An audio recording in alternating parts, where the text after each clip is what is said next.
हर हर महादेव, जय माता की। मित्रों, जब से ये हमारे धीरेन्द्र शास्त्री जी आए हुए हैं मन की बात बताने के लिए, तब से ना जाने लोगों में क्या ऐसी वो पैदा हो चुकी है, होड़ सी। कितने फोन हमारे पास आते, कितने आते हैं कि गुरुदेव कोई ऐसी साधना बता दो जैसे धीरेन्द्र शास्त्री मन की बात बता देते हैं। कितना भी समय लग जाए, कुछ भी हो जाए, हम भी किसी के मन की बात हैं। केवल और केवल धन कमाने की इच्छा है, ये और कोई नहीं है। ये आप कैसे सिद्ध कर सकते हो कि धीरेन्द्र शास्त्री ने कर्ण पिशाचिनी सिद्ध की है? इतना तो हम बोल सकते हैं कि धीरेन्द्र शास्त्री जी के पास में हनुमान जी हैं, मगर हनुमान जी ये कार्य नहीं कर रहे। ये कार्य उन्हें सन्यासी बाबा करा सकते हैं। सन्यासी बाबा का आशीर्वाद, कृपा उनकी हो सकती है, वो इस चीज के बारे में उनको बता सकते हैं। या इसके अलावा कोई ऐसी साधना की हुई है जो व्यक्ति के मन की बात को समझ लेते हैं। अब XYZ कुछ भी हो, बात ये देखिए, उस बंदे ने वो साधना कब की? 26-27 साल की उसकी एज इस वक्त मौजूद है, और वो अपने जब जीवन की व्यथा बताते हैं ना, कसम से सच बता रहा हूं, कितने बार तो मेरी आंखों में आंसू आ जाते हैं। इतनी विकट परिस्थिति में, इतनी विकट निर्धनता और गरीबी के बीच में उन्होंने अपने जीवन को किस तरीके से साधा होगा, किस तरीके से वो साधना की होगी। आप इस बात को सोचिए ना। और आज जब उनके जीवन में एक सुख का समय आया, तो उस सुख को देख करके चार्टर्ड प्लेन, मुकेश अंबानी उनको बुला रहा है चार्टर्ड प्लेन से, उनके अपने प्लेन से वो जा रहे हैं, विदेशों में घूम रहे हैं, विश्व में नाम हो रहा है उनका।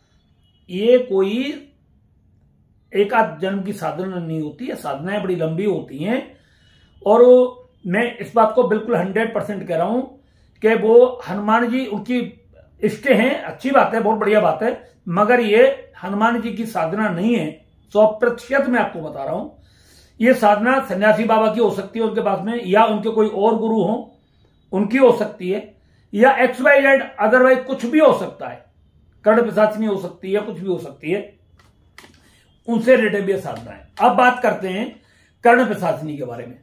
बहुत सारे लोग कहते हैं कर्ण पिशाचिनी। अब मेरी बात सुनिए, आप कर्ण पिशाचिनी की साधना करके इतना ही जानना चाहते हो कि सामने वाले व्यक्ति की मन की बात बता देना, और मन की बात बताने के बाद में आप उससे अपनी इच्छा अनुसार पैसे ले लेते हो, ले लोगे, यही होगा।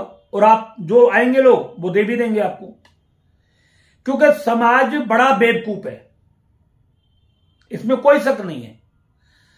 आप अपने मन की बातें, हर इंसान अपने मन की बात, अपने कर्मों के बारे में एक एक डिटेल जानता है। मैं जानता हूं, ऐसे ही आप भी जानते हैं।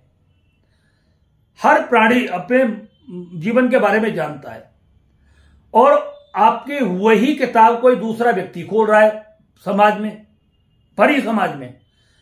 और कई बार तो ऐसी ऐसी बात भी पैदा हो जाती है कि जो नहीं बताने की होती है, और आवेश आ जाता है तो वो व्यक्ति बता भी देता है, और तुम वहां जुटला भी नहीं सकते। तो फिर बेइज्जती किसकी होती है? पूछने वाले की होती है ना। तो अपनी बेइज्जती कराने के लिए लोग आते हैं। मगर धीरेन्द्र शास्त्री जी के बारे में मैंने सबसे बड़ी एक चीज बता दूं, हम एनर्जी चेक करने का फोटो से करते हैं, और हमने एक ऐसा तो नहीं है 100-200 बार एनर्जी चेक की हो, ओनली वन, केवल एक बार एनर्जी चेक की है हमने धीरेन्द्र शास्त्री की, केवल एक बार बस। और उनका फोटो लेकर के की हमने, लाइव फोटो चल रहा था, उसी से हमने की थी वो। मैं इतना दावे के साथ कह सकता हूं कि ये व्यक्ति ऊपर से कुछ भी बोल दे, मगर दिल का बहुत पवित्र है। ये इतना पवित्र व्यक्ति है दिल का, जिसके बारे में कल्पना नहीं कर सकते। ये हार्ड नहीं है, ये ऐसा व्यक्ति नहीं है कि जो आपके दुख को देख सके। ये अंदर से बहुत जल्दी टूट जाता है किसी दूसरे व्यक्ति को दुख को देख करके। बहुत कोमल हृदय है इस व्यक्ति का, बहुत कोमल हृदय है, ये हमने देखा हुआ है। यह भी हमने देखा है कि हनुमान जी की साधना नहीं है, हनुमान जी की कोई ऐसी साधना नहीं है कि जिसके द्वारा ये किसी का वो बता सके। दूसरे शब्दों में, हनुमान जी से ना तो भूत बच सकता है ना भविष्य बच सकता है, इस बात को भी आप ध्यान रख लीजिए। हनुमान जी जब साधना करेंगे कोई व्यक्ति और उनकी सिद्धि व्यक्ति को प्राप्त हो जाएगी तो भविष्य भी दर्पण की तरह दिखता है। जैसे आप अपना चेहरा शीशे में देखते हो, जरा सा भी दाग होता है तुरंत उसे आप हटा लेते हो। जब व्यक्ति भविष्य का दर्शन करना प्रारंभ कर देता है तो भविष्य में आने वाली हर घटना उसे बिल्कुल क्लियर दिखती है और वो उसे बता सकता है, व्यक्ति उसे बचने का प्रयास कर सकता है। मगर भविष्य बताने वाला धरती पर बहुत कम है और वो है तो अभी तक कोई आया नहीं है। मगर भूतकाल बताने वाले बहुत सारे साधु संत महात्मा हैं, मगर वो इनसे हट करके, मगर धीरेन्द्र शास्त्री जी हमारे इस लाइन में आ चुके हैं, उनके लिए बहुत बहुत धन्यवाद। वो आए और समाज की सेवा कर रहे हैं। सबसे बड़ी बात यह है कि वो धर्म ध्वजा हिंदुत्व की और हनुमान जी की लेकर के साथ चलते हैं। मुझे गर्व है इस बात पर सबसे ज्यादा। रही बात, बहुत सारे लोग दर्शन के लिए जाते हैं, बागेश्वर धाम जाते हैं, हम उनको वहीं से प्रणाम करते हैं, बागेश्वर धाम सरकार को। और हमारी ये इच्छा नहीं है कि हम भविष्य में धीरेन्द्र शास्त्री जी से मिलें कभी, बिल्कुल जीवन में कभी भी कोई इच्छा नहीं है। क्यों, क्या मिलना, जब मैं अपने बारे में जानता हूं तो उनसे पूछने में क्या, मैं किसी दूसरे का समय व्यर्थ में गमाऊं? तो मुझे कोई ऐसा शौक नहीं है कि मैं जाकर के वहां पूछूं या किसी भी तरीके से उनसे मिलूं। हम उनका दिल से उतना ही सम्मान करते हैं जितना हम उनके सामने पहुंचेंगे तब भी उतना ही करेंगे। मगर हम आपको एक बात जरूर बता दे रहे कि आप लोग अगर कर्ण पिशाचिनी की साधना करोगे तो धीरेन्द्र शास्त्री की तरह पहले आपको अपना दिल बनाना पड़ेगा। अपने दिल में इतनी ही पवित्रता पैदा करनी होगी, इतनी दया, इतनी करुणा पैदा करनी होगी, और आप लोग जो बनोगे कर्ण पिशाचिनी की साधना करने के लिए धनवान, कोटिवान, बलवान, यशवान और लोगों की बेइज्जती करने वाले। तो इसलिए यह साधनाएं आप तक नहीं आती, चाहे कर्ण पिशाचिनी की हो चाहे कर्ण पिशाच की हो। अगर कोई सीखना चाहता है कर्ण पिशाचिनी की साधना बता देंगे हम, हमें कोई दिक्कत नहीं। पिशाचिनी की सीखो, पिशाच की सीखो, भूत की सीखो, जिंद की सीखो, क्या हमें मतलब है? तुम जैसा करोगे वैसा भरोगे, हमें तो कोई मतलब है नहीं। मगर हम आपको इतनी बात बता दें कि कोई भी पिशाच हो या पिशाचिनी हो, चाहे कर्ण पिशाचिनी हो चाहे कर्ण पिशाच हो, वो आपको आपके भविष्य के बारे में कभी नहीं बताएगा। और जो देवता आपके भविष्य के बारे में ना बता सके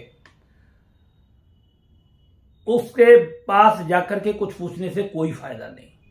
मैं यही कहूंगा, अपना कर्म सुधारो, सीताराम का जाप करो, हनुमान जी का हनुमान चालीसा का पाठ करो, बजरंग बाण का पाठ करो, हनुमान अष्टक का पाठ करो। आपके जो भी गुरु मंत्र आपको मिला है उस गुरु मंत्र का जाप करो, ठाकुर जी की सेवा करो, पूजा पाठ करो, जो आपके इष्ट है उनका पूजा पाठ करो, आपको बहुत बढ़िया लाभ मिलेगा। और बहुत सारी साधनाएं तो ऐसी हैं। अब एक बात बता दें, हमने जो एनर्जी चेक करने की, फोटो की जो एनर्जी चेक करते हैं फोटो से, और बहुत सारी चीजें पता लग जाती हैं इससे। कई बार तो आपको क्या बताएं कि बहुत कुछ चीज पता लगती है, खैर से बोलने से कोई फायदा नहीं है। मगर आपके साथ जो गुजर रहा है, आपके साथ क्या हो रहा है, भूत है, प्रेत है, जादू है, टोना है, तंत्र है, मंत्र है, जिसका प्रभाव आपके जीवन में चल रहा है, वो जब एनर्जी चेक होती है तो एकदम क्लियर, एक एक स्पष्ट आता है, ऐसे नहीं। और उसका बचाव भी आता है। मगर कर्ण पिशाचिनी में केवल आपको बताया जाता है। अब जो धीरेन्द्र शास्त्री जी बताते हैं कि भाई इतने बार यहाँ पे धाम पे आना है, इसके बाद ये भभूति लेनी है, इसके बाद वो जो पूजा पाठ करते हैं वो स्वाभाविक है, हनुमान जी के करते हैं, उनका हवन करते हैं, जो भी करते हैं उसकी जो भभूति होती है वो आपको देते हैं, आपको लाभ भी मिलता होगा। ऐसा तो है नहीं कि लाभ नहीं मिलता होगा, निश्चित रूप से मिलता होगा। क्योंकि लाभ क्यों मिलता है कि आपकी श्रद्धा है। जिस व्यक्ति की जिसमें श्रद्धा पैदा हो जाती है उसके हाथ से अगर एक धूल की चुटकी भी मिल जाती है तो भी व्यक्ति का कल्याण हो जाता है। यह बिल्कुल सच बात है। जैसे धीरेन्द्र शास्त्री जी मन की बात बता देते हैं। एक बार मैं नीलकंठ पर गया हरिद्वार में, तो रास्ते में एक बाबा मिले मुझे, और वो ऐसे ही हम उनके वहां पर बैठे हुए थे आश्रम पे, तो उन्होंने कड़ी चावल खवाए। कड़ी चावल खवा करके वो कुछ हमसे बात करने लगे। तो उन्होंने बहुत सारी ऐसी हमारे मन की बातें बताई कि जो हम कल्पना नहीं कर सकते थे। बहुत सारी ऐसी बातें बताई, हमने उनको दंडवत प्रणाम किया, मगर हमारा कोई ऐसा उद्देश्य नहीं था कि हम इनसे पूछे ना। जो जिसके लायक है उनको वहीं पर रहने दो, उनका सम्मान वहीं पर होने दो। अब सारे सबका भविष्य बताने लग जाए, मन की बात बताने लग जाए, तो फिर क्या सारे मतलब जो बारात में ठाकुर ही ठाकुर है, तो मतलब हजामत कौन किसकी बनाएगा भैया। तो बात यह है कि जो जिस लायक है उसको उसी लायक रहना चाहिए। आपके पास बहुत सारी साधना है, कोई किसी का रोग दूर करने की करिए, भूत प्रेत उतारने की करिए, बीमारी ठीक करने की करिए, मतलब संबंध अच्छे बनाने की करिए, किसी के व्यापार बढ़ाने की करिए, ऐसी बहुत सारी साधना है। ऐसे नहीं तो आप कर्ण पिशाचिनी के चक्कर में ना पड़े, ना कर्ण पिशाच के में पड़े। आप पिशाचिनी की साधना करोगे तो अंतिम समय गीता में बोला है कि अंतिम मति शो गति, तुम जैसा सोचोगे, जैसी साधना करोगे वैसे ही बनोगे। अगर भूत प्रेतों की साधना करते रहोगे तो जिंदगी में मरते वक्त भूत प्रेत ही बनोगे, और भगवान की ठाकुर जी का ध्यान करके मरोगे तो ठाकुर जी के चरणों में शरणागति बन करके आपको मोक्ष मिलेगा। इस चीज का ध्यान रखो। तो मैं आपको यही कहता हूं कि भाई कर्ण पिशाचिनी और फलानी पिशाचिनी की साधना के चक्कर में ना पड़े। इसमें भविष्य आपका कोई भी नहीं है। केवल आपको संसार में यश मिल सकता है, सम्मान मिल सकता है, पैसा मिल सकता है, और वो केवल और केवल यहीं पर यथार्थ का वो है। इससे अपना जीवन भगवान के चरणों में ध्यान लगाएं, वो ज्यादा बेटर है। क्या ये साधना हम नहीं कर सकते? आपको बताएंगे हम नहीं कर सकते, करने को हम कर सकते हैं। जब हम आपको यूट्यूब पर बता सकते हैं तो हम भी कर सकते हैं। और कोई लंबी चौड़ी साधना नहीं होती। ये 2-3 महीने में आपको भगवान की कृपा से, यार पिशाच की क्या साधना करनी। एक रोड पर भिखारी पड़ा हुआ है, आप उसे लग्जरी गाड़ी में बिठाओ और लाओ और बढ़िया खाना वाना खिलाओ, वो तो आपका गुलाम बन करके आपके घर पे काम करेगा। तो पिशाच की साधना क्या है? वही ये भूत प्रेत पिशाच यही तो होते हैं, और मन की बात बताना शुरू कर देंगे ये। मगर ये नहीं बताएंगे कि अगले पल तेरा क्या होने वाला है, एक्सीडेंट होने वाला है, तेरे घर में कौन मरने वाला है, तेरे साथ क्या होने वाला है, अच्छा होने वाला है, बुरा होने वाला है। इनके पास अगले 1 घंटे का वो जवाब नहीं है तुम्हारा, और ये तुम्हारा पूरे जीवन का विस्तार खोल देंगे पीछे का, मगर अगले का तुम्हारा 1 घंटे का नहीं बता सकते। ये कोई भी नहीं बताएगा। अगर मैं भी कर्ण पिशाचिनी की साधना करूं, मैं भी नहीं बताऊंगा, धीरेन्द्र शास्त्री भी नहीं बताएंगे। क्यों? एक बात देखिए, उनके टेंट में ही वो टेंट गिरता है, काफी लोग घायल हो जाते हैं, बताते एक व्यक्ति मर जाता है, सामने सामने की घटना है। अगर इस तरीके का वो कुछ होता तो वो तुरंत रुकवा देते, भाई रुक जाओ, फटाफट यहां से हटाओ इनको लोगों को। ऐसा तो नहीं, वो धीरे धीरे वहां से कुछ ना कुछ बंधन, कुछ ना कुछ तो चीज लूज हो रही होंगी, गिरने में भी 10-20 मिनट लग रहे होंगे, और 10-20 मिनट में एक अनाउंसमेंट में वो जगह खाली हो जाती, वहां से मरने वाला व्यक्ति बच जाता। बहुत सारी चीजें हैं यार। पहलगाम में हमला हुआ हमारा, यहां पर कितने 26 लोग मार दिए गए, निहत्थे मार दिए गए बेचारे। वो आतंकवादी कहां छुपे, उनका पता बताते, वहां मार देते, उनको किसने संरक्षण दिया, उनको उड़ा देते वहां पर जाकर के। ऐसी बहुत सारी चीजें, भविष्य की घटनाएं नहीं पता होती भाई, केवल भूतकाल की घटनाएं होती हैं पता है इसमें बहुत सारी। और देखना आगे आगे कितना, ये प्लेन क्रैश हुआ, 242 आदमी मर गए इसमें। अगर ऐसा पता होता भाई नहीं उड़ना चाहिए, जहाज से मरेंगे, हमने डाली है 2025 जून से लेकर सितंबर तक एक वीडियो पड़ा हुआ, देख लेना आप उसमें। इसमें एरोप्लेन, रेल यात्राएं की घटनाएं, बाढ़ आ जाने जैसी कुछ घटनाएं घटने लगेंगी। और उसके कुछ दिन बाद जून में बोला था, और जून में ही आ गया वो।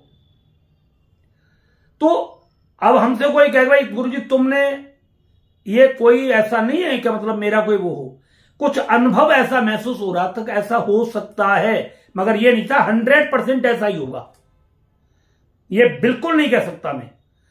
हमें कुछ लगा, हमने बोल दिया बस। जब हम आपकी एनर्जी चेक करते हैं, उस एनर्जी में जो हमको लगता है वो हम आपको बताते हैं बस, और कुछ नहीं। अपना मन गढ़ंत कुछ नहीं चलता है, जो होता है शीशे की तरह, दर्पण की तरह आपके उसमें फोटो में दिखता है, वही आपको बताया जाता है।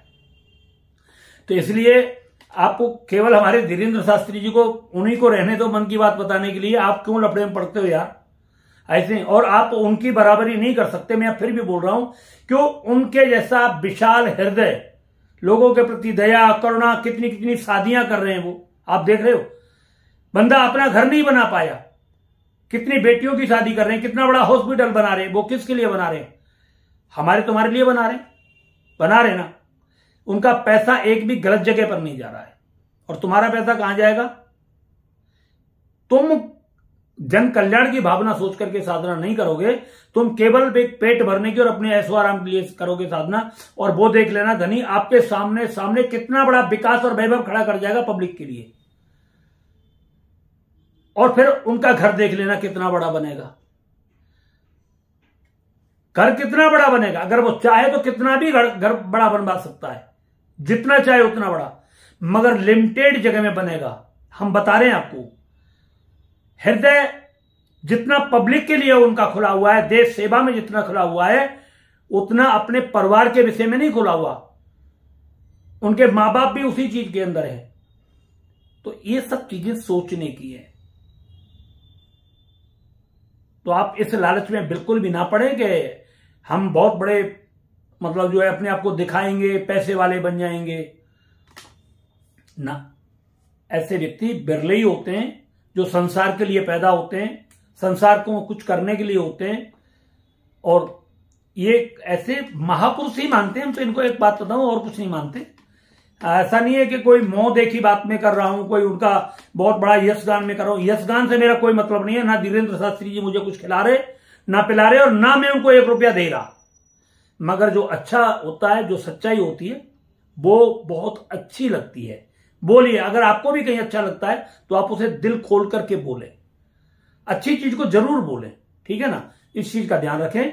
और जिसको भी कर्ण पिशाचिनी की साधना करनी हो, भूत प्रेतों में जाना हो, मरने के बाद दुर्गति करानी हो, वो सीख लेना, हम बता देंगे आपको, ठीक है। बस बाकी हमें तो कभी करनी नहीं है। सुश्री भाड़ में जाए कर्ण पिशाचिनी, और भाड़ में जाए वो पिशाच। जिसको अपने घर में पाल ले वो पाल लें, हम बता देंगे, कर लेना आप, ठीक है। हर हर महादेव, जय माता।